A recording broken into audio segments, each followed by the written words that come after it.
cantar, sostienes la canción.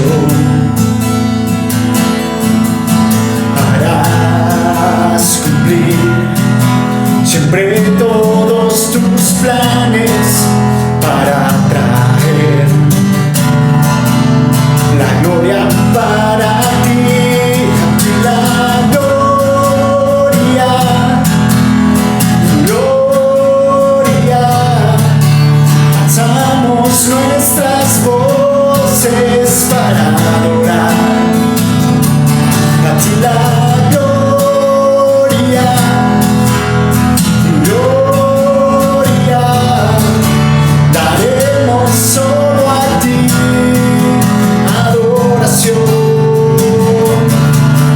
con gran poder.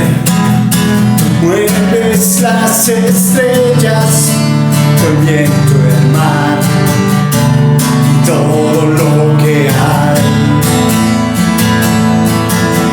En mi andar, mis gozos y tristezas, porque estás tú. Para dar gloria a ti la gloria, gloria. Alzamos nuestras voces para adorar a ti la gloria, gloria. Daremos solo a ti adoración.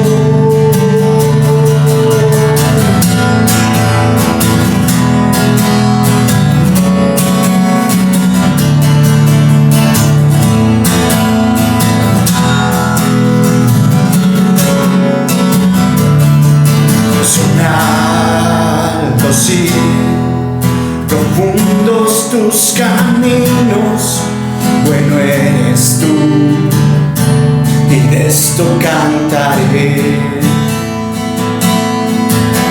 que por amor tu Hijo entregaste. Confío en ti, espero en ti, mi Rey, a ti la gloria, gloria. Alzamos nuestras voces para adorar a ti la gloria, gloria. Daremos solo a ti adoración.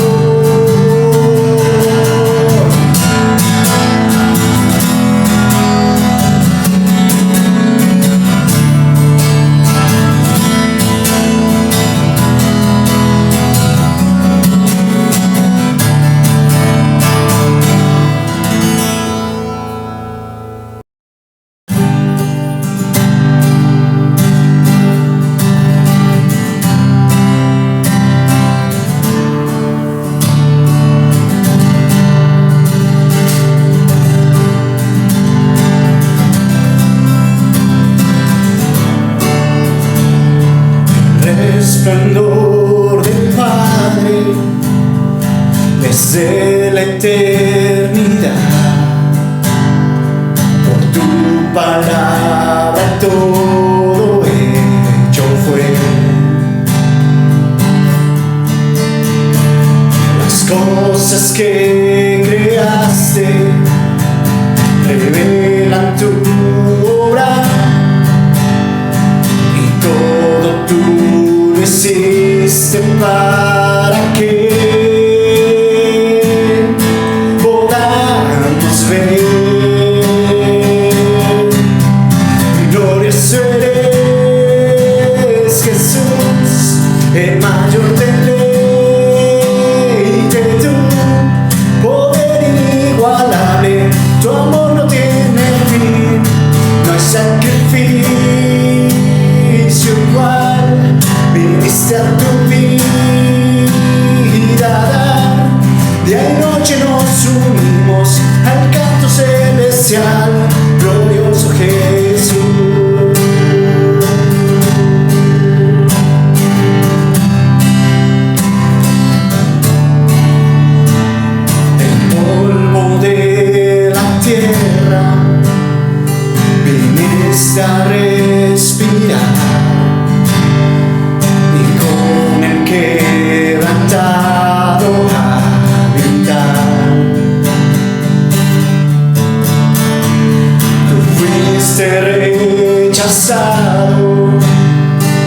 hiciste maldición, serás mi gozo por la eternidad. Eternidad. Glorioso eres, Jesús, el mayor deleite, tú, poder inigualable, tu amor no tiene fin, no hay sacrificio igual, viniste a tu vida a dar, de noche nos unimos al canto celestial, glorioso Jesús. Estás sentado en gloria a la diestra de Dios, la muerte tú venciste, nos salvaste, y aunque no puedo verte, un día regresarás y todo enmendarás al tu venir. Y todo enmendarás al tu venir. Glorioso eres, Jesús, el mayor deleite, tú, poder inigualable, tu amor no tiene fin. Glorioso eres, Jesús, el mayor deleite, tú, poder inigualable, tu amor no tiene fin, no hay sacrificio igual, viniste a tu vida a dar, de noche nos unimos al canto celestial, glorioso Jesús.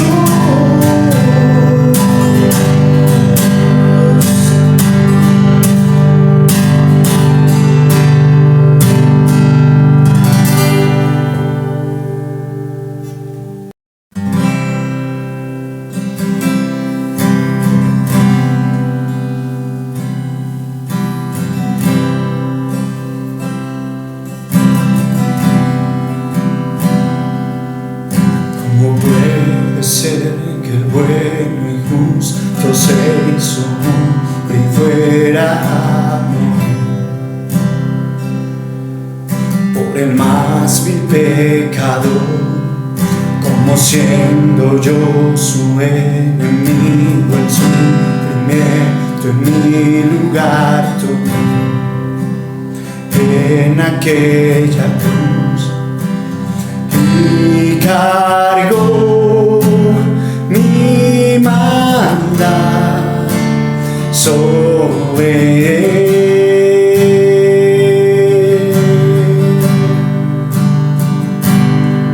Su rectitud por la fe mía es.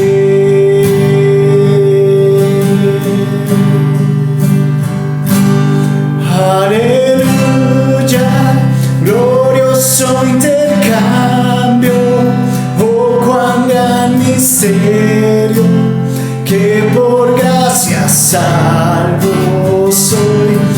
Aleluya, gloria sea a Cristo, por su sacrificio, declarado justo soy en él.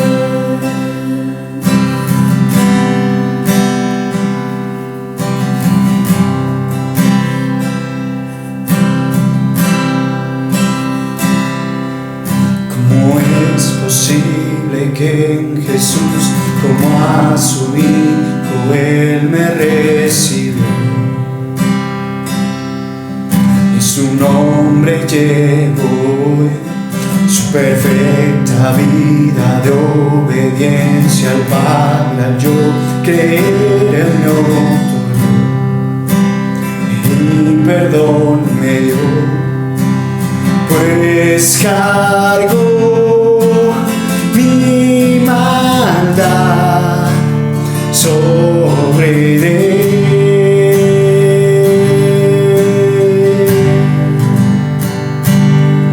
Su su rectitud por la fe.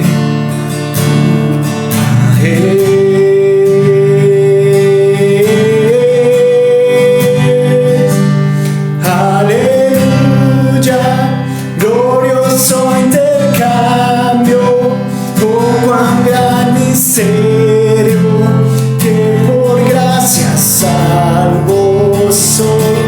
Aleluya, gloria sea Cristo, por su sacrificio, declarado justo soy. Aleluya, glorioso intercambio, oh cuán gran misterio, que por gracia salvo soy. Aleluya, gloria sea Cristo, por su sacrificio, declarado justo soy en él.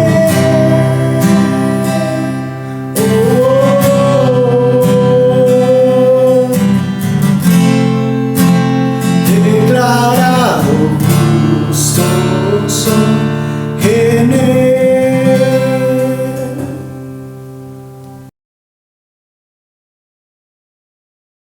Hola, muy buenos días familia. Pues me da gusto nuevamente estar reunidos a través de estos medios. Vamos a continuar con nuestro estudio en la carta a los Hebreos y el día de hoy vamos a estudiar Hebreos capítulo 9 versículo 1 al 14. El título del sermón es El perfecto tabernáculo. Así que vamos a leer versículo 1 al 14 de Hebreos 9. Vamos a orar y vamos a comenzar con este estudio. Dice: ahora bien, aún el primer pacto tenía ordenanzas de culto y un santuario terrenal, porque el tabernáculo estaba dispuesto así. En la primera parte, llamada el lugar santo, estaban el candelabro, la mesa y los panes de la proposición. Tras el segundo velo estaba la parte del tabernáculo llamada el lugar santísimo, el cual tenía un incensario de oro y el arca del pacto cubierta de oro por todas partes, en la que estaba una urna de oro que contenía el maná, la vara de Aarón que reverdeció y las tablas del pacto, y sobre ella los querubines de gloria que cubrían el propiciatorio, de las cuales no se puede ahora hablar en detalle. Y así dispuestas estas cosas, en la primera parte del tabernáculo entran los sacerdotes continuamente para cumplir los oficios de culto. Pero en la segunda parte solo el sumo sacerdote una vez al año, no sin sangre, la cual ofrece por sí mismo y por los pecados de ignorancia del pueblo, dando el Espíritu Santo a entender con esto que aún no se había manifestado el camino al lugar santísimo, entre tanto que la primera parte del tabernáculo estuviese en pie, lo cual es símbolo para el tiempo presente, según el cual se presentan ofrendas y sacrificios que no pueden hacer perfecto en cuanto a la conciencia del que practique ese culto, ya que consiste solo de comidas y bebidas, de diversas abluciones y ordenanzas acerca de la carne, impuestas hasta el tiempo de reformar las cosas. Pero estando ya presente Cristo, sumo sacerdote de los bienes venideros, por el más amplio y perfecto tabernáculo, no hecho de manos, es decir, no de esta creación, y no por sangre de machos cabríos ni de becerros, sino por su propia sangre, entró una vez para siempre en el lugar santísimo, habiendo obtenido eterna redención. Porque si la sangre de los toros y de los machos cabríos y las cenizas de la becerra rociadas a los inmundos santifican para la purificación de la carne, cuánto más la sangre de Cristo, el cual mediante el Espíritu eterno se ofreció a sí mismo sin mancha a Dios, limpiará a vuestras conciencias de obras muertas para que sirváis al Dios vivo. Entonces vamos a orar. Señor, gracias por este tiempo que nos das, que apartas para hablarnos a través de tu palabra, Señor. Te ruego que tu Espíritu Santo tome este pasaje, Señor, y lo haga vivo, porque tu palabra es viva y eficaz, Señor, y nos muestres quién eres tú, Señor, la relevancia de lo que encontramos en Jesús, y cómo tu palabra, Señor, nos muestra siempre, Señor, la obra redentora. Así que danos sabiduría, danos tu Espíritu, ensancha nuestro corazón para admirarnos, para maravillarnos, porque tu palabra nos muestra tus maravillas, Señor, y que sea un tiempo en el que tu nombre es exaltado. En el nombre de Jesús, amén. Ok, entonces, continuando con este estudio versículo a versículo de Hebreos, es importante recordar que el autor ya ha construido un argumento bastante interesante respecto al nuevo pacto o al nuevo tabernáculo. Entonces es importante, nada más a manera de contexto, recordar un poquito el propósito de esta carta a los hebreos. Y el propósito es presentar a Jesús como superior, como esta ancla de nuestra alma, a la cual hacemos bien en aferrarnos porque tenemos esperanza en Él. El ver a Cristo como superior a todo lo que la religión judía en ese momento proponía.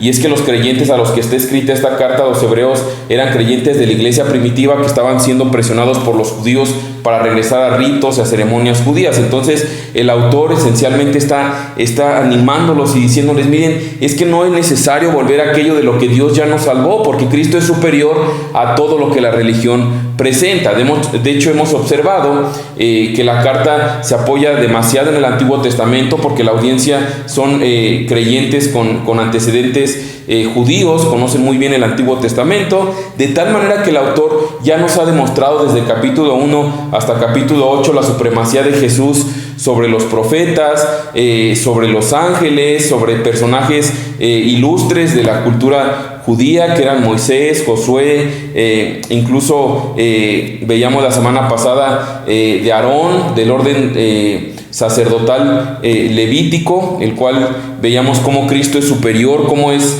este sumo sacerdote y cómo ese antiguo orden sacerdocio de Levítico apuntaba al gran sumo sacerdote que es Jesús, como el gran intermediario entre Dios y los hombres. Dice 1 Timoteo, porque hay un solo Dios y un solo mediador entre Dios y los hombres, Jesucristo hombre.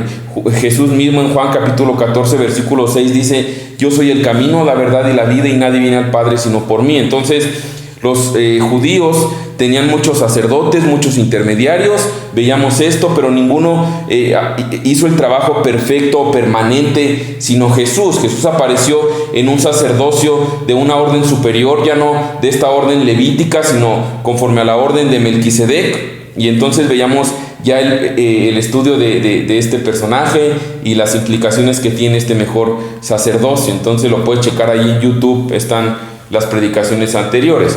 La semana pasada hablábamos respecto a capítulo 8 acerca de este nuevo pacto, que si Jesús era un mejor sacerdote, por lo tanto lo hacía un fiador de un mejor pacto, ya no el pacto antiguo en base a liturgias, en base a rituales de sacrificio, ese pacto que era temporal y que era terrenal, sino un mejor pacto, un pacto que se enfoca ya no en lo externo, sino en lo interno, y que tiene que ver con lo que decía en capítulo 8 versículo 10, este nuevo pacto, dice Dios: pondré mis leyes en la mente de ellos y sobre su corazón las escribiré, y seré a ellos por Dios y ellos me serán a mí por pueblo. Es un nuevo pacto que habla de pertenencia, que nos habla de todas esas bendiciones que hay en Cristo, que Cristo es un mejor sacerdote, y por eso hay implicaciones grandiosas respecto a este mejor pacto.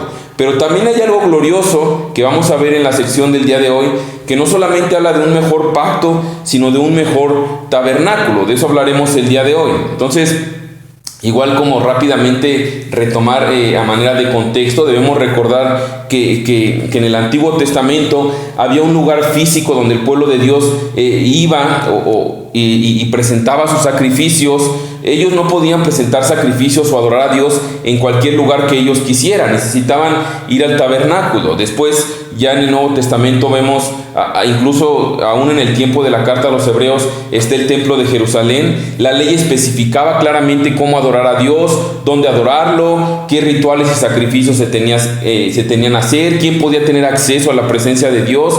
No todos podían hacerlo, había un lugar específico, había mandamientos específicos, la ley establecía un lugar y daba instrucciones detalladas para ese santuario terrenal. Entonces tenían que hacer ciertas ceremonias, como vamos a ver ahorita, para llegar al punto donde Dios mostraba su gloria, la Shekinah, este gran humo que aparecía cuando Dios los visitaba en este lugar y ahí se encontraba con los hombres, en este tabernáculo. Entonces, este antiguo pacto, lo que está hablando el autor de los hebreos, es que tenía este santuario. Pero en el nuevo pacto ya no se nos habla de este antiguo santuario, sino de un mejor santuario, un mejor tabernáculo, como lo vamos a ver a la luz de la palabra. Se nos habla de un tabernáculo distinto, superior, y en esta porción de Hebreos lo va a comparar, el autor de Hebreos comparar el antiguo tabernáculo, el antiguo santuario con el nuevo santuario. Entonces vamos a ver cuáles eran las debilidades de este antiguo santuario, las imperfecciones bajo el antiguo pacto. Comienza, vamos a ver en versículo 1 al 10, primero las debilidades de este antiguo santuario, pero después versículo 11 al 14 vamos a ver la superioridad del nuevo santuario bajo el nuevo pacto en el que estamos tú y yo, si es que has creído en Cristo. ¿A dónde podemos, cómo podemos adorar a Dios? ¿A dónde hay que ir para adorar a Dios?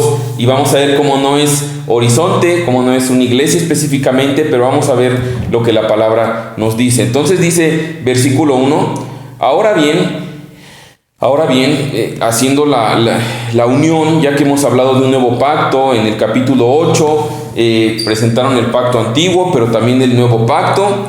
Ahora bien, aún el primer pacto tenía ordenanzas de culto, es decir, cómo adorar, y un santuario terrenal. O sea, este antiguo pacto te hablaba específicamente de un lugar, ahí dice un santuario terrenal. Ahora, esa es la primera debilidad del santuario o del tabernáculo anterior, que era terrenal. Ahora, terrenal no significa que era mundano o que era pecaminoso, sino que habla que fue construido evidentemente con materiales terrenales, la mano de obra fue terrenal, el diseño fue divino. Lo veíamos que Dios le dijo a Moisés cómo es que quería que se hiciera ese tabernáculo, tenía que hacerse específicamente como Dios dijo. Entonces el diseño fue divino, pero la construcción, la mano de obra, los materiales fueron terrenales. Entonces es importante eso. Ahora, no solamente era una debilidad que era terrenal, se desgastaba, tenía que estarse reparando o reponiendo algunas partes que se iban desgastando por el uso. No solamente tenía esas limitaciones,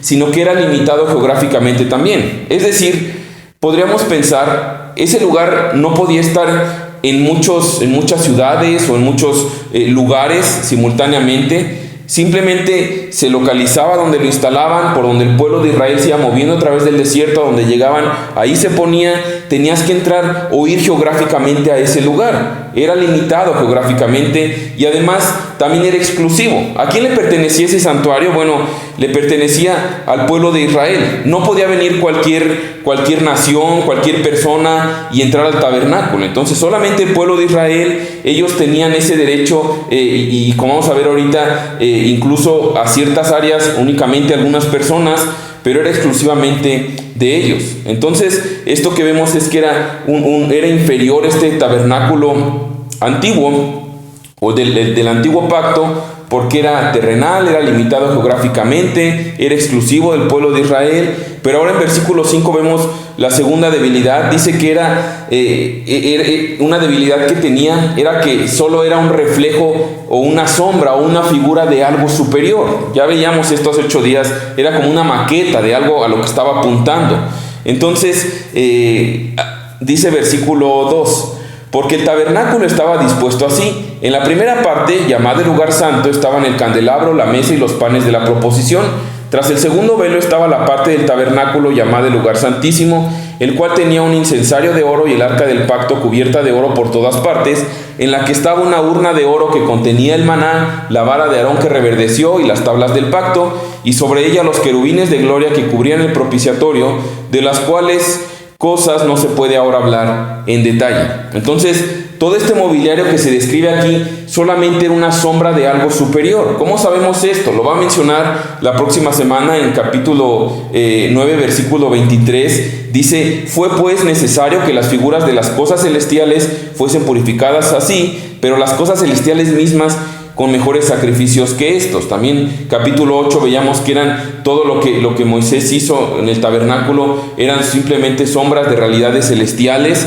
Entonces apuntaba todo el tabernáculo a algo celestial. Entonces para ellos, menciona aquí al final que acerca de estas cosas no se puede hablar ahora en detalle. Bueno, ellos estaban empapados del Antiguo Testamento, para ellos era muy fácil ubicar todas estas partes del tabernáculo, el candelabro, el incensario, el lugar santísimo, pero para nosotros tenemos poco tiempo que vimos Éxodo y estudiamos todo esto, pero a lo mejor tú tienes poco de estar asistiendo y a lo mejor ya se te olvidó también.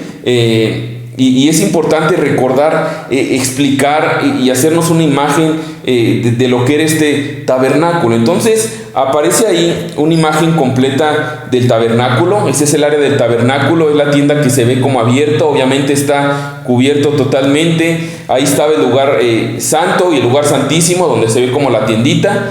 Y ahora aparece una imagen que es como el mapa de estos cuando vas a algún lugar, a una plaza o algún parque de diversiones y te dice, mira, tú estás aquí o estás acá. Bueno, esta es la imagen del tabernáculo visto desde arriba. Todo el cuadro más grande muestra este espacio donde están las cortinas blancas, es el contorno, es una especie de límite. Esta imagen es como si lo viéramos con un dron. Entonces, regresando acá a la imagen del tabernáculo, había una sola puerta para entrar a través de esas cortinas oscuras o esas cortinas blancas, mejor dicho. Solamente había una puerta para entrar al tabernáculo. Entrando al tabernáculo, antes de entrar al lugar santo santísimo, entrabas a un lugar que se llamaba el atrio, que es como el patio, y ahí en ese patio te encontrabas primeramente con este altar de bronce, o el altar de los sacrificios, el altar del holocausto, donde se llevaban los animales para sacrificar y quemar al cordero. Después tú avanzabas en ese patio y te encontrabas con la fuente de bronce. Ahí los sacerdotes se lavaban después de haber oficiado el sacrificio. Había ahí al lado también mesas con animales que se iban a sacrificar, que pasaban por cierta inspección para ver que cumplieran los requisitos para ser sacrificados. Entonces ahí en el atrio está el altar, está la fuente. Después ya atravesabas el lugar, entrabas al lugar santo, entrabas ahora sí a esta, por decirlo así, a esta tienda o esta carpa. Y entonces al entrar ahí, a tu mano derecha te encontrabas la mesa de los panes de la proposición. Estos 12 panes representaban a las 12 tribus de Israel, se cambiaban cada sábado y representaban la comunión con Dios, la comunión que Dios quería tener con el pueblo. Y entonces frente a la mesa de esos panes de la proposición aparecía el candelabro de oro. Aparece ahí, no se sabe el tamaño exactamente, históricamente sugieren que medía más o menos 2 metros de altura, pero el peso sí lo da en Éxodo y dice que son 34 kilos. Entonces lo que sabemos es que su función era alumbrar ese lugar, porque ese lugar ya estaba dentro de la carpa, estaba cerrado, no había ventanas. Entonces la única luz que tenían los sacerdotes para hacer estos servicios de ofrenda antes de entrar al culto eran iluminados por este candelabro. Entonces el candelabro y los panes de la proposición estaban en el lugar santo, y antes de entrar al lugar santísimo había otro elemento que era el altar del incienso. El altar del incienso, los sacerdotes entraban todos los días en la mañana, todos los días en la tarde, ponían aceite para el candelabro, pero también en el altar del incienso ponían ahí el incienso. ¿Y sabes qué mostraba eso? Este humo que salía eran o representaba las oraciones que el pueblo levantaba a Dios y que subían como olor fragante delante de su presencia. Eso representaba el altar del incienso. Después del altar del incienso, allá aparece la imagen del mapa, hay una línea punteada, representa el segundo velo. Este segundo velo dividía 2 áreas. ¿Cuál áreas? El área del lugar santo y del lugar santísimo. Era ya el fondo del tabernáculo, era un lugar más pequeño. Digamos que 2/3 partes del tabernáculo eran el lugar santo y 1/3 parte era el lugar santísimo. Pero ese velo era un velo pesado, no creas que es un velo delgadito que se movía, era una cortina gruesa, grande, y tenía la función de dividir el lugar santo y el lugar santísimo. Entonces, ya una vez que entrabas al lugar santísimo, te encontrabas con el último elemento del mobiliario, que es el arca del pacto. El arca del pacto era como un cofre, una caja que contenía 3 cosas, como mencionaba ahí ahorita en Hebreos. Contenía un poco del maná que habían recogido en el desierto, mientras Dios les proveía en medio del desierto este alimento que descendía del cielo. También dentro del arca del pacto estaban las tablas de la ley de los 10 mandamientos que Dios le da a Moisés, y estaba la vara de Aarón que reverdeció. Entonces eso contenía el arca del pacto, y encima del arca del pacto había una tapa que se llamaba el propiciatorio, donde había 2 querubines de oro que tocaban con sus alas sus rostros en señal de temor y de asombro por la presencia de Dios. Entonces lo que Dios quería hacer cuando mandó que se hiciera el tabernáculo, que se hicieran todas estas cosas, era mostrar una representación de su trono. ¿Cómo es que en el cielo su trono los ángeles no pueden ver la gloria de Dios como los querubines? Tienen temor, tienen asombro de aquel Dios que es poderosísimo sobre todas las cosas.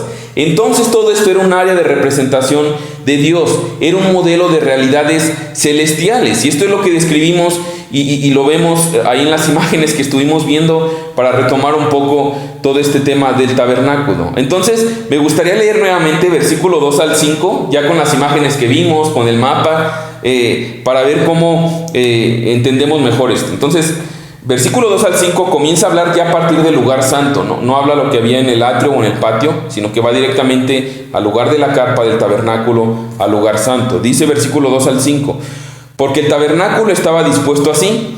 En la primera parte, llamada el lugar santo, estaban el candelabro, la mesa y los panes de la proposición.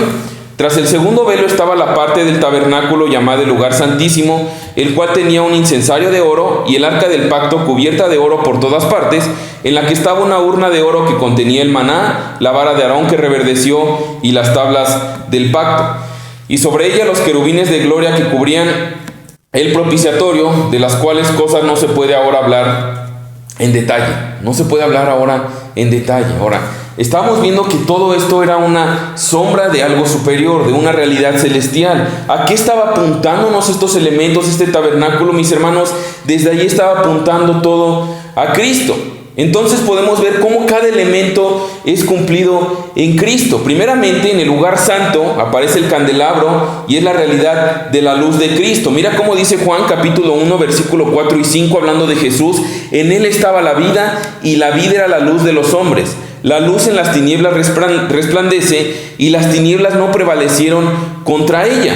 Y Juan capítulo 8, versículo 12 dice: otra vez Jesús les habló diciendo: yo soy la luz del mundo, el que me sigue no andará en tinieblas, sino que tendrá la luz de la vida. El candelabro mostraba la manera como Dios había revelado la luz que podía guiarnos a la verdad, cómo podíamos relacionarnos con Él. De repente dices: ¿cómo puedo relacionarme con Dios? No lo veo, es una manera tan mística, tan oscura. Mira, aquí está diciendo: yo soy la luz. Es por medio de la luz que es Cristo que podemos tener acceso a Dios, una relación con Él. Por eso este candelabro con sus 7 brazos y los elementos que tenía apuntaba hacia la realidad de la luz de Jesús. Ahora apareció el otro elemento en el lugar santo, que era la mesa de los panes de la proposición.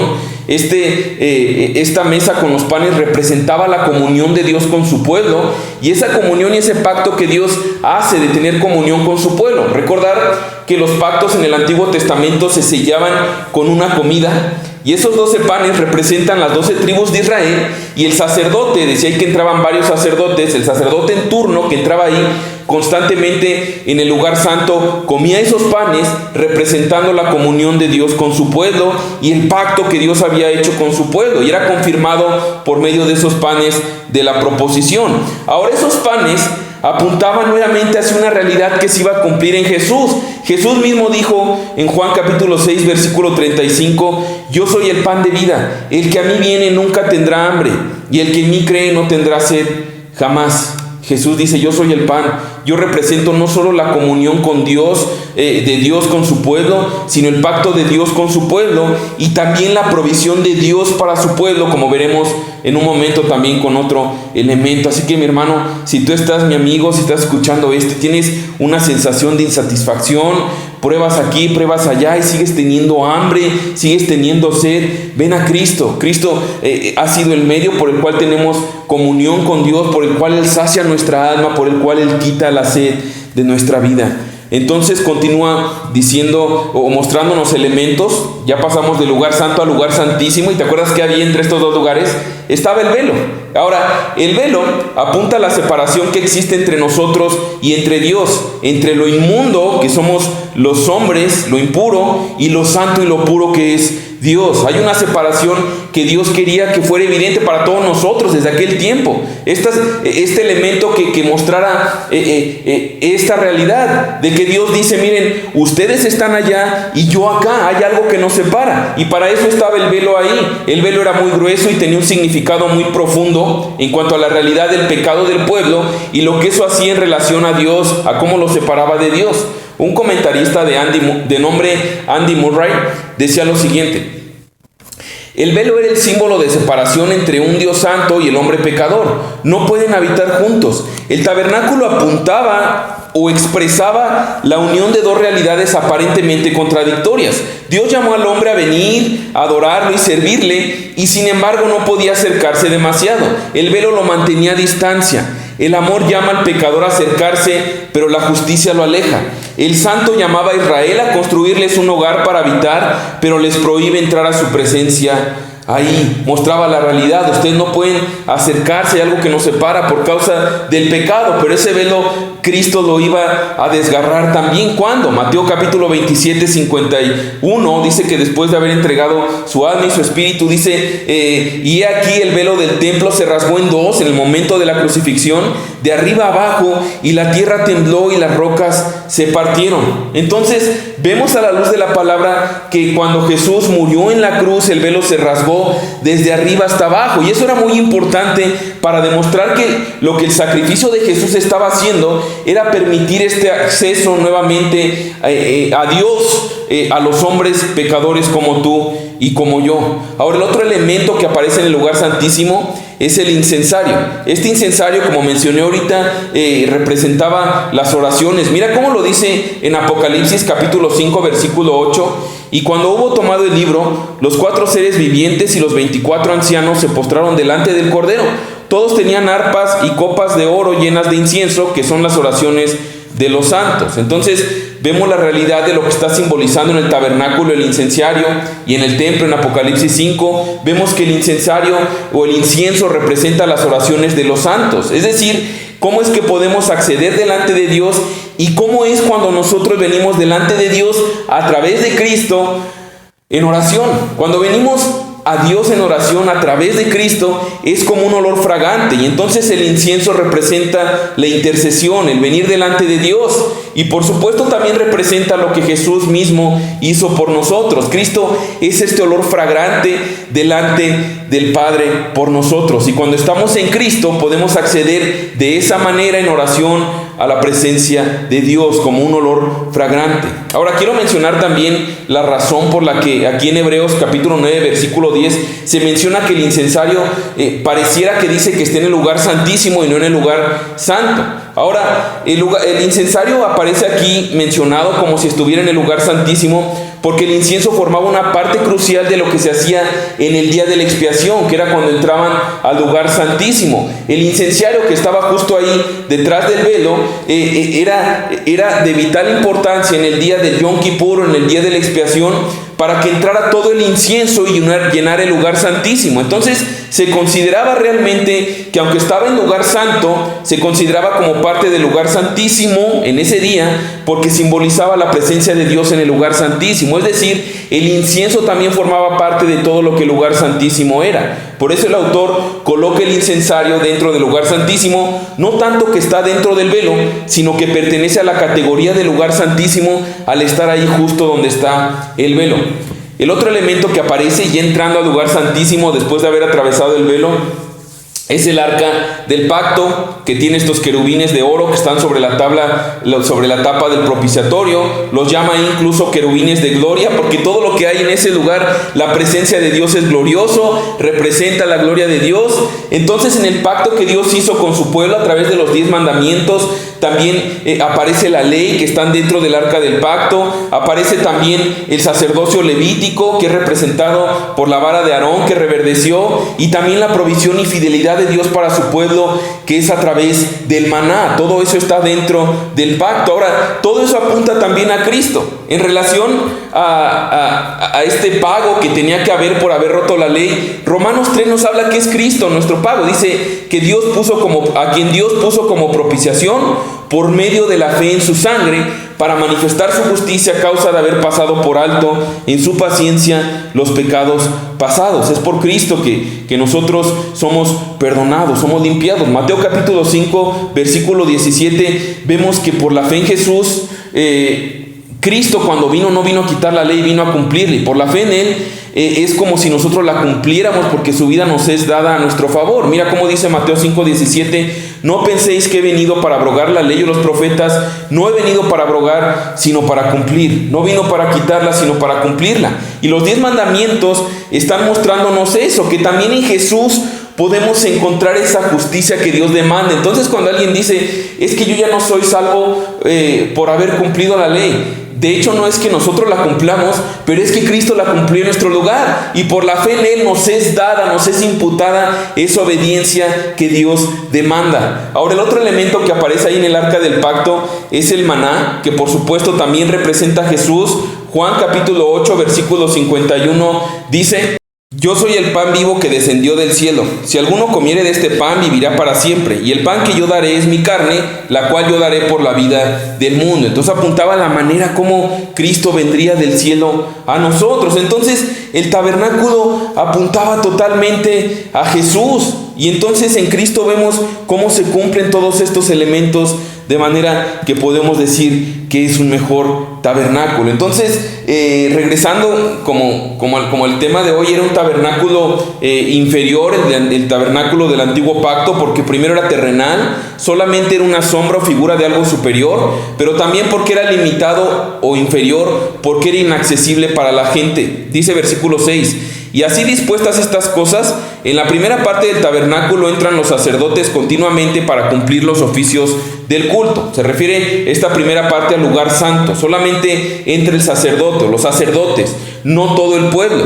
Ofrecían oficios de culto, los panes de la proposición, el aceite para que el candelabro estuviera encendido, el incienso y demás. Se hacía constantemente.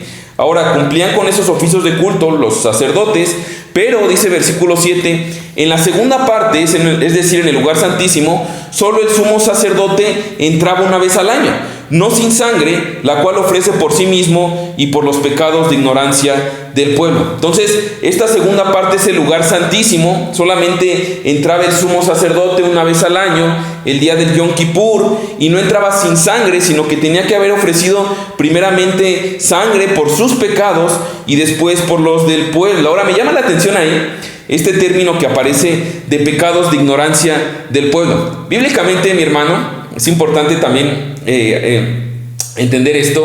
Hay tres pecados o tres categorías de pecados bíblicamente. Primera categoría de pecado es los pecados de comisión. Es decir, el que Dios te dice, mira, no hagas esto, y tú lo haces. De una manera práctica te podría decir, mira, no te pases el semáforo, basándonos en las leyes actuales, ¿no? Y te lo pasas, ya está en rojo, voy a llegar tarde, no importa, yo sé que está mal, pero lo hago. Ese es un pecado de comisión. También hay pecados de omisión, que tiene que ver con los mandamientos que Dios nos da que deberíamos de hacer, pero no lo hacemos. Por ejemplo, dice incluso Santiago que el que sabe hacer lo bueno y no lo hace es pecado. Por ejemplo, este mandamiento o esta comisión que nos ha dado de hacer discípulos, y de repente vemos nuestra vida y digo, no, pues realmente no le compartió a nadie la palabra, no estoy haciendo discípulos. Bueno, sabemos lo que deberíamos estar haciendo, pero no lo hacemos. Eso es un pecado de omisión, omitir lo que Dios manda. Y aquí el autor nos está hablando de pecado de ignorancia, de algo que no te diste cuenta que hiciste. Es decir, vas igual en la calle, en tu carro, no te das cuenta y te pasas el semáforo rojo, no te das cuenta. Bueno, es un pecado de ignorancia. Pero dice también que ese pecado era llevado en ese día de expiación. Entonces, estos son tres categorías de pecado y quería abordarlos aquí rápidamente. Pero regresando al tema, nadie podía entrar al lugar santísimo, solamente el sumo sacerdote. Entonces, este antiguo tabernáculo era limitado, era inaccesible para todas las personas, te ponía límite. Tú no puedes entrar aquí, tú no puedes entrar acá, mucho menos si no eres judío. Es más, es muy interesante que solamente el sumo sacerdote podía entrar una vez al año y era después de rituales, y era un momento muy específico. Entonces era muy limitado el acceso. Entonces este antiguo tabernáculo era terrenal, era solamente una figura, una sombra de algo superior, era inaccesible, pero también era temporal. Mira lo que dice versículos 7 y 8. Pero en la segunda parte, lugar santísimo, solo el sumo sacerdote entraba una vez al año, no sin sangre, la cual ofrece por sí mismo y por los pecados de ignorancia del pueblo, dando el Espíritu Santo a entender con esto que aún no se había manifestado el camino al lugar santísimo, entre tanto que la primera parte del tabernáculo estuviese en pie. Entonces el hecho de que tuviera que entrar solamente el sumo sacerdote y pasar por lugar santo y por los rituales, era un camino que no cualquiera podía atravesar. Y ese momento era algo que era temporal, entre tanto estuviera de pie. Pero eso se iba a quitar cuando, veíamos ahorita, cuando el velo iba a ser desgarrado a través de la muerte de Jesús. La presencia iba a estar abierta para todos, como veremos más adelante. Mis hermanos, si nosotros podemos congregarnos el día de hoy, si nosotros podemos reunirnos, si nosotros podemos estar en la presencia de Dios, es por lo que Cristo hizo en la cruz. Entonces era una debilidad, era algo temporal y nos estaba mostrando solamente que apuntaba hacia algo mejor. Ahorita voy a hablar un poquito más de esto. Pero otra debilidad que mostraba este santuario, y la última debilidad, entre muchas, pero son las que menciona en este pasaje, es que tenía que ver con lo externo y no con lo interno. Es decir, se hacían sacrificios, se hacían ritos de purificación externa, pero no iban al corazón, no limpiaban la conciencia ni daban vida. Los sacrificios y el servicio que se hacía en el tabernáculo no podían ponernos en una relación correcta con Dios, ni podía perfeccionarnos. Una y otra vez el autor ha dicho que esos sacrificios no pueden perfeccionar a los hombres, no pueden ponernos en una relación correcta con Dios. Mira cómo lo dice aquí en versículo 9. Lo cual es símbolo para el tiempo presente, según el cual se presentan ofrendas y sacrificios que no pueden hacer perfecto en cuanto a la conciencia al que practique ese culto, ya que consiste solo de comidas y bebidas de diversas abluciones y ordenanzas acerca de la carne impuestas hasta el tiempo de reformar las cosas. Es decir, no podían cambiar la conciencia, eran solamente ritos externos, comidas, bebidas. A día de hoy hay gente que piensa incluso que si tú comes cierto tipo de elementos en ciertos días o dejas de comer ciertos alimentos, entonces eres más espiritual. Pero aquí dice, mira, esas son solamente cosas externas, no pueden hacerte perfecto. ¿Y hasta cuándo iba a cambiar eso? Bueno, hasta que Dios nos llevara al cumplimiento de esto en Cristo. Pero es importante destacar aquí que nada de estos rituales externos, de ceremonias, de sacrificios, por más que quisieras, podía quitar, realmente podía obtener el perdón de los pecados, pero tampoco podía calmar la culpa y la conciencia intranquila. ¿Cómo vemos esto en el Antiguo Testamento? Bueno, hay un personaje específicamente que nos apunta esto. Mira cómo dice versículo 8, hablando de este tema de la conciencia, de que esos sacrificios no eran todavía el cumplimiento perfecto de lo que Dios tenía. Dice versículo 8 del pasaje de Hebreos 9, dice, dando el Espíritu Santo a entender con esto, que aún no se había manifestado el camino al lugar santísimo, entre tanto que la primera parte del tabernáculo estuviese en pie. Es decir, el Espíritu Santo que escribió esto, que inspiró toda la palabra de Dios, ya estaba apuntando a Cristo. Por eso la gente no tenía paz con Dios, no tenía paz en su corazón en relación a que ellos entendían que no podían obtener el perdón únicamente por rituales y sacrificios. De hecho, un personaje que vemos en el Antiguo Testamento es David. En Salmo 51, David está consciente en su pecado con Betsabé, y es por eso que él reconoce su pecado que ha sido intencionalmente delante de Dios. Mira cómo dice Salmo 51, versículo 4. Contra ti solo he pecado y he hecho lo malo delante de tus ojos. Y entonces le dice, purifícame con hisopo y seré limpio, lávame y seré más blanco que la nieve. ¿Por qué? ¿Por qué necesitaba que Dios lo limpiara? Dice versículo 16 y 17, porque no quieres sacrificio, que yo lo daría, no quieres holocausto.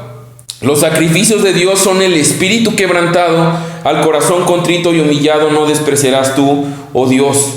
Así que mi hermano, desde el Antiguo Testamento vemos a David.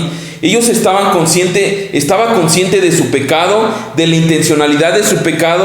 Sabía que no se trataba solamente de sacrificar un animal o un cordero o un becerro, sino de la actitud del corazón delante del pecado, delante de Dios. Es decir, probablemente David pensaba, mira, yo no sé cómo Dios lo hará, pero sé que lo hará. Yo sé que no puede ser solamente por un ritual, por un corderito, por un becerrito. El pecado es mucho más grave que eso. Entonces Salmo 51 a través de David nos muestra la manera como podían estar conscientes en el Antiguo Testamento de las limitaciones que tenía el antiguo orden sacerdotal, de los sacrificios, lo limitado que eran. Es decir, si Dios perdona todos los pecados, tiene que ir más allá de un simple animalito. Ellos sabían, como David, que había algo más que buscaba Dios a través de los rituales. Mi hermano, a la luz de esto, de lo que los rituales, las cosas externas no pueden hacer, no pueden traer paz a nuestra conciencia, podemos decir que el verdadero obstáculo en nuestra relación con Dios no es un obstáculo material, sino que es nuestra conciencia. Y te invito a hacer este análisis.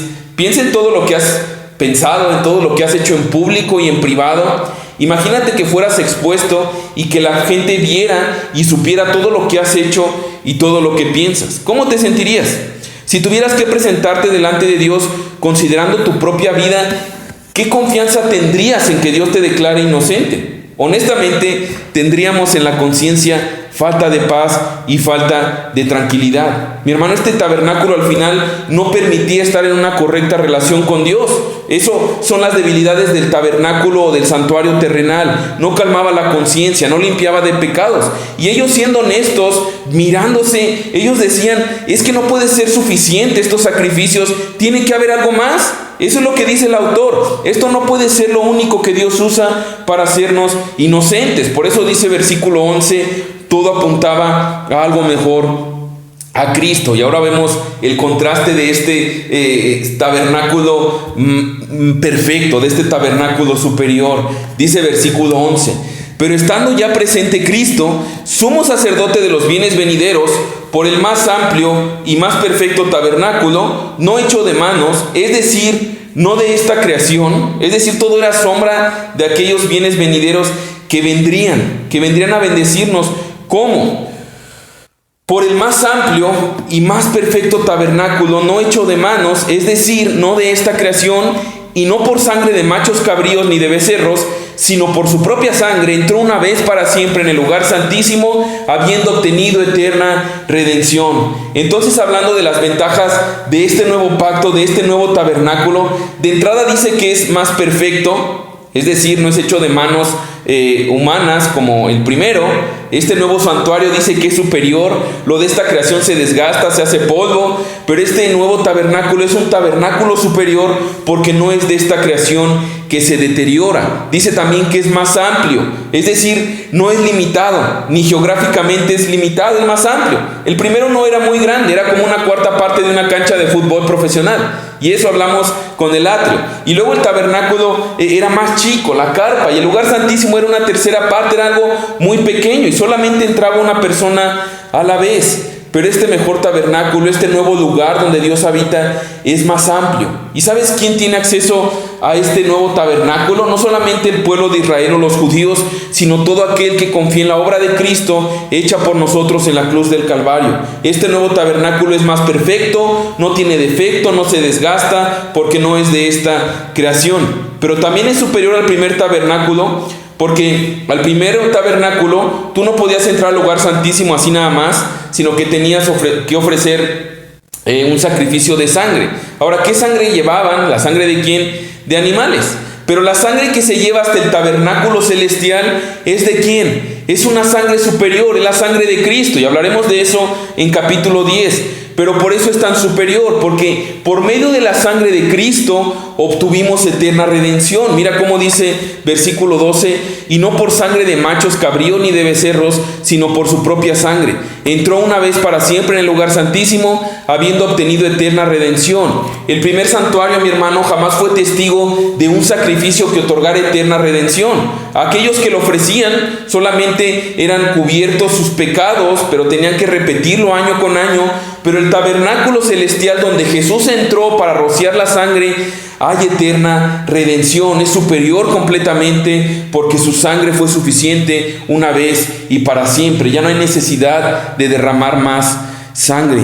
Versículo 13, hablando de esto, antes de pasar a versículo 13, ¿qué decíamos del antiguo tabernáculo? ¿Recuerdas que decíamos que la limpieza trataba únicamente en lo externo? Eran meramente ritos de liturgias, pero no había una conciencia tranquila, no te daba paz en el corazón ni en tu vida, no había una limpieza interna. Pero mira cómo la limpieza que ofrece el nuevo tabernáculo es superior. Dice versículo 13, porque si la sangre de los toros y de los machos cabríos y las cenizas de la becerra rociadas a los inmundos santifican para la purificación de la carne, es decir, no de la conciencia ni del corazón, cuánto más la sangre de Cristo, el cual mediante el Espíritu Eterno se ofreció a sí mismo sin mancha a Dios, limpiará vuestras conciencias de obras muertas para que sirváis al Dios vivo. Limpiará, la sangre de Cristo limpiará vuestras conciencias de obras muertas. ¿Qué es esto de obras muertas? Bueno, de pensar que puedo relacionarme con Dios en base a mis sacrificios, en base a mi desempeño. Y eso no nos lleva a tener una conciencia limpia. Pero la obra perfecta de Jesús nos lleva a que descansemos de esas obras que no sirven, sino que son trapos de inmundicia delante de Dios, que nuestras obras, nuestros sacrificios no ganan nada. no obtienen nada, no consiguen una paz con Dios.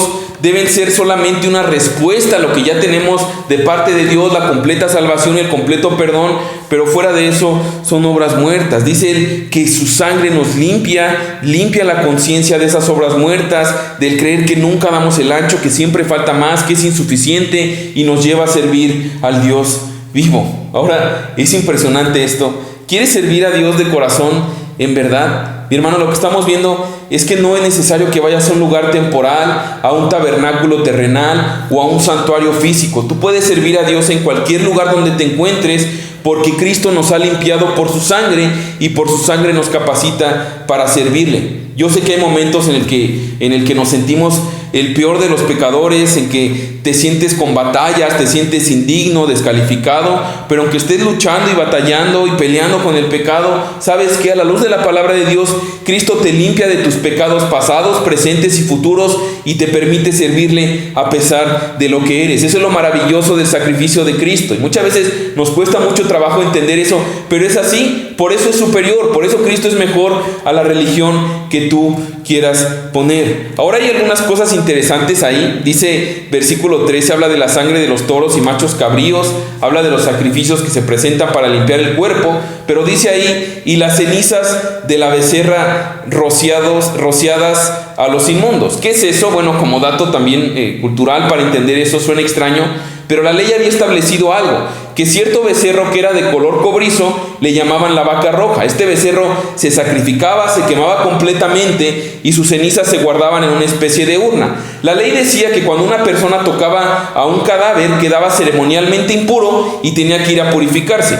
Y en vez de tener que estar sacrificando y ofrecer animales para purificarse y hacer todo el show, lo que hacían era que iban con el sacerdote sacaba un poco de cenizas de esta vaca que había sido sacrificada, las mezclaba con agua y rociaba sobre aquel que había tocado el cadáver para purificarlo ritualmente o ceremonialmente. Entonces era como un sacrificio prehecho, en polvo, por decirlo así. Pero el punto de esos sacrificios es que tampoco limpiaban la conciencia, el corazón del pecador, solamente hacían que fuera ceremonialmente puro externamente para poder seguir participando de ritos y ceremonias, pero realmente no limpiaban de pecado ni traían paz a la conciencia. Sin embargo, dice ahí, aunque la sangre de toros y cenizas de la becerra fueron rociadas, la sangre de Cristo puede limpiar nuestras conciencias de obras muertas para que entonces sirvamos al Dios vivo.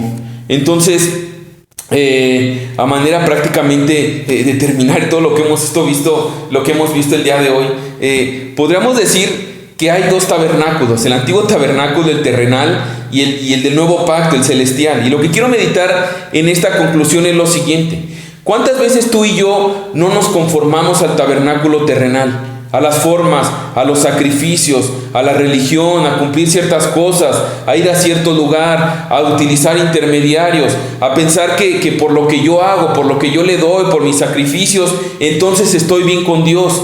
Y que entonces puede recibir mi adoración si yo doy esto, si hago lo otro, y que nos recibe, y entonces estoy en una relación correcta con Él en base a lo que yo hago. Mi hermano, necesitamos recordar esto: no hay obra, servicio o acción que tú puedas hacer para ser más o menos acepto delante de Dios, porque no estás delante de Él y en su presencia y adorándole por quién eres tú, sino por quién es Él y por lo que Él ha hecho a favor tuyo en el madero. Es muy importante entender esto. El antiguo pacto, el antiguo tabernáculo nos habla de rituales, de sacrificios, pero era un tabernáculo imperfecto, temporal. Las obras nuestras jamás podrán alcanzarnos para relacionarnos con Dios. La Biblia establece que nuestras obras no son suficientes nunca para estar en una relación correcta con Dios. Por eso necesitamos acercarnos a Dios a través del nuevo tabernáculo, del tabernáculo celestial, en base a Jesús como nuestro gran sumo sacerdote, como nuestro mediador, en base a su sacrificio perfecto, en base a la sangre de Jesús rociada en el lugar santísimo. La puerta está abierta para que tú y yo podamos relacionarnos con Él y descansemos en lo que Él ha hecho para limpiar nuestras conciencias y no en lo que nosotros podemos hacer por nuestros méritos para que entonces obtengamos el perdón. Descansemos en lo que Cristo ha hecho. Pregunta, mi hermano, el día de hoy, ¿cómo estás llevando tu relación con Dios? ¿Cómo es la forma que te acercas a relacionarte con Él? ¿En base a tus obras o en base a las obras de Cristo? Así que a manera de conclusión podemos decir, a la luz de este pasaje, que no hay más sacerdocio ni sacrificio para que nosotros podamos tener una conciencia tranquila, ni para obtener el perdón por nuestros pecados. Todo eso solamente apuntaba a Cristo, y eso no nos daba ni los sacrificios, ni los rituales, ni los factores externos, ni nuestras obras pueden dar tranquilidad a nuestra conciencia, ni mucho menos perdonar nuestros pecados. Todo esto que vimos del tabernáculo solamente apuntaba a la única realidad de aquel que podía darnos salvación eterna y segura, que estaba consciente, que estaba capacitado de ponernos en una relación correcta con Dios, porque fue con su sangre que compró nuestro perdón, nuestra salvación. Así que esta reforma que habla en versículo 10 nos habla del cambio de tabernáculo, de este tabernáculo terrenal limitado a este tabernáculo que está en el lugar santísimo, en la presencia de Dios donde se encuentra. Entonces no nos apunta a un nuevo lugar, sino que nos apunta a una nueva persona, al verdadero tabernáculo. Dice Juan capítulo 1 versículo 14: y aquel verbo fue hecho carne y habitó entre nosotros, hablando de Jesús, y vimos su gloria, gloria como del unigénito del Padre, lleno de gracia y de verdad. Cuando dice que habitó, ya lo veíamos, es la palabra tabernaculizó. Cristo se hizo un tabernáculo, y entonces si Jesús va conmigo, yo estoy en Él y Él está en mí. Todo el tiempo estamos en esa presencia celestial con Jesús. Ya no tenemos que ir a un lugar específico, no tenemos que ir a una carpa, no tenemos que ir a cierto templo. Jesús está con nosotros todo el tiempo. Entonces, para terminar y reforzar esto, el día de hoy, ¿podríamos decir entonces que hay un lugar específico en la tierra donde descienda la presencia de Dios? ¿Un lugar específico a donde ir a adorar específicamente? A la luz de este pasaje, no lo hay. Algunos dicen que Jerusalén es tierra santa, pero no es que en realidad en ese lugar la adoración sea más cercana a Dios. En Juan capítulo 4 Jesús lo mostró de una manera muy clara. La mujer samaritana le dice a Jesús: oye, nuestros padres dicen que adoremos en este monte, pero tú me dices que en Jerusalén es el lugar donde se debe adorar, decían las demás personas. Y Jesús le dice: mas la hora viene, y ahora es, cuando los verdaderos adoradores adorarán al Padre en espíritu y en verdad, porque también el Padre tales adoradores busca que le adoren. Es decir, no es una dirección geográfica, sino que es una realidad espiritual, en espíritu y en verdad. Jesús le dice: no es un lugar, no es una carpa, no es un templo. Cuando me conozcan, será una realidad interna, no un lugar geográfico. No necesitas a un lugar específico. ¿Por qué? Porque el antiguo tabernáculo, lo que Dios estaba mostrando era: miren, yo estoy aquí, ustedes vengan a mí, tienen que cumplir todos estos requisitos. Pero en el nuevo tabernáculo está diciendo: ahora yo voy a donde estén ustedes. Yo he cumplido todos los requisitos para poder tener una relación con ustedes, habitar en ustedes, no en un lugar específico, sino en una realidad interna, en intimidad con Dios. Así que el llamado y la confianza que tenemos por medio de Cristo es acercarnos todos los días, en todo tiempo, a este lugar santísimo donde descendía la presencia de Dios. Hoy tenemos acceso todos los días, tú y yo, y es a lo que Dios nos llama, a intimidad con Él. Ahora, hay un problema aquí, y terminando esto: ¿quién de nosotros podría honestamente acercarse al lugar santísimo? Ellos tenían que pasar muchos rituales de purificación, y de repente a lo mejor tú dices: híjole, ¿cómo podría yo acercarme a la presencia de Dios si he sido tan pecador, tan malo? Incluso como creyentes, honestamente, ¿quién lleva una vida en Cristo tan disciplinada y tan correcta que pudiera decir: mira, yo sí me voy a presentar en base a mis méritos? ¿Quién puede? Nadie. Pero es que olvidamos constantemente una cosa que sucedía en el tabernáculo. Cuando alguien llegaba con el animal para la expiación, para el perdón de pecados, llegaba con este animal para ser sacrificado en lugar de él mismo. Lo que se examinaba en el cordero lo que se examinaba no era a la persona, sino que se examinaba el cordero. El sacerdote tomaba... no veía a la persona y le decía a la persona: mira, tú no eres digno de presentar este sacrificio. Lo que el sacerdote tomaba era la ofrenda, el cordero. Y si el cordero era apto, no importaba la persona. Era sacrificado el cordero y entonces la persona era purificada. Mi hermano, en nuestro caso es igual, y debemos recordar esto.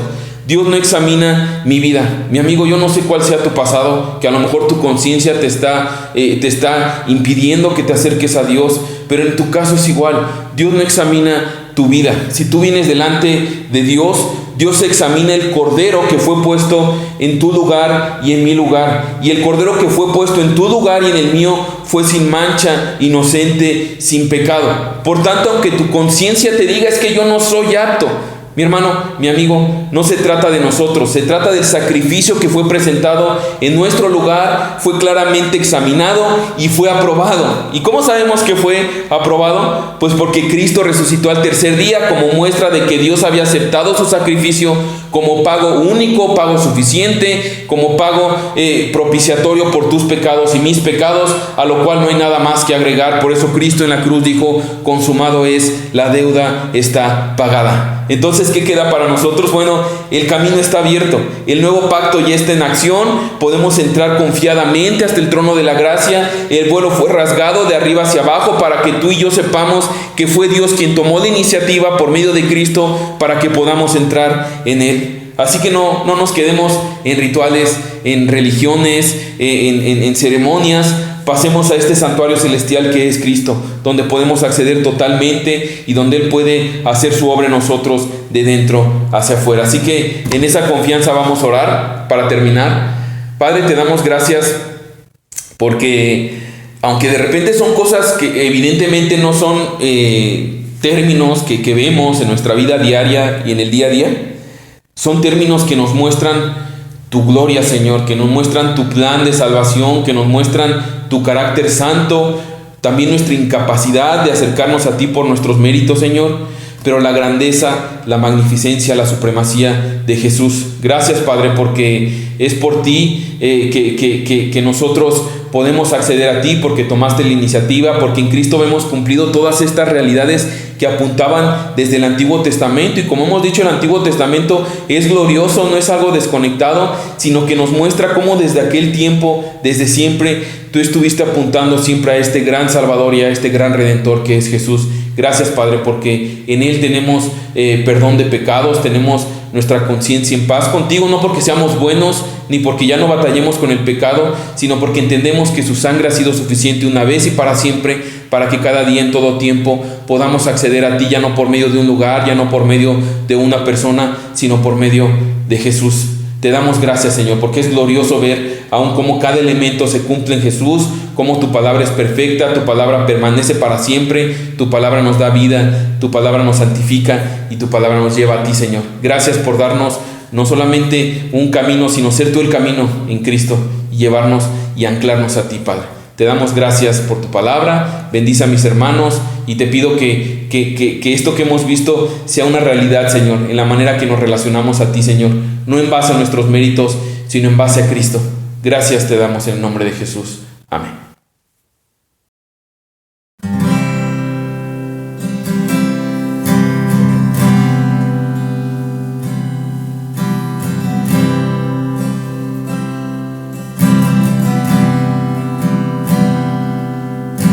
¿Cómo puede ser que el bueno y justo se hizo hombre y fuera amor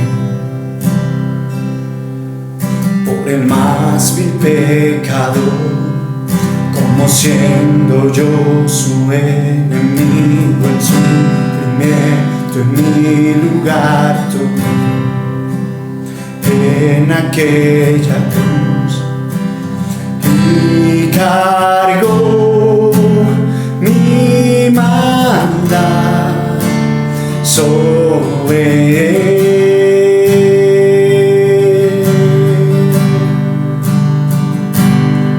Su rectitud por la fe mía es.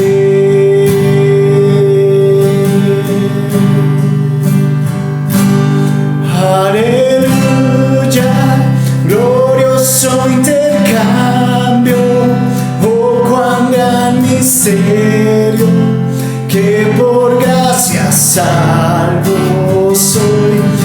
Aleluya, gloria sea Cristo, por su sacrificio, declarado justo soy en él.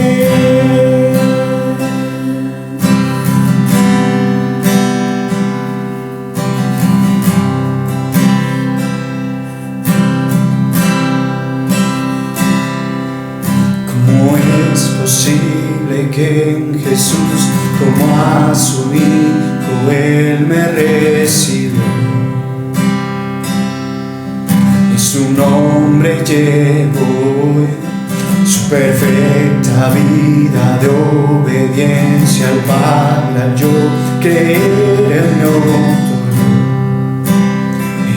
y perdón me dio, pues cargó mi maldad sobre él.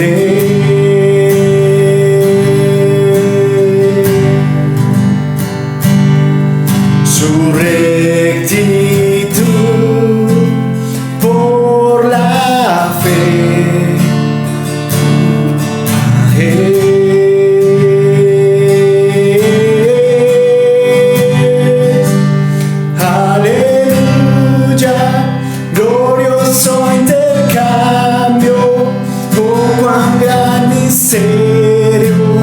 Que por gracia salvo soy. Aleluya, gloria sea a Cristo por su sacrificio, declarado justo soy. Aleluya, glorioso intercambio, por cuán gran miseria salvo soy. Aleluya, gloria sea a Cristo por su sacrificio, declarado justo soy en él.